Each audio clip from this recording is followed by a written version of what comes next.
পয়লা বৈশাখে কী কী কিনেছিলাম সেই ভিডিওর পার্ট 2 নিয়ে আজকে চলে এসেছে।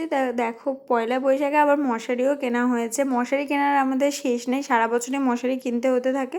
আর এই পয়লা বৈশাখেও আবার একটা মশারি কিনে নিয়ে আসা হয়েছে। আর বাপির জন্য কিনেছিলাম এই প্যান্টগুলো, এগুলো খুবই সফট ছিল। আর এগুলোর প্রাইস ছিল 1149 টাকা, ডিসকাউন্টে 950 টাকা করে নিয়েছে।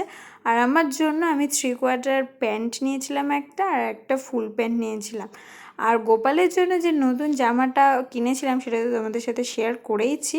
আর সেই নতুন জামাটা দিয়ে এই পয়লা বৈশাখের দিনে গোপালকে সুন্দরভাবে সাজিয়েও নিয়েছি। আর কাগজ ফুল দিয়ে মালাও গেঁথেছি গোপালের জন্য, মা লক্ষ্মীর জন্য, গণেশের জন্য। পয়লা বৈশাখের দিন আমি সকাল সকাল পুজো কমপ্লিট করে নিয়েছি। আর প্রসাদের মধ্যে কমলা ভোগ, তারপরে পান্তুয়া, বোঁদে, অল্প একটু লাড্ডু, আরও অনেক রকমের ফল দিয়ে আজকে প্রসাদ বানিয়েছিলাম।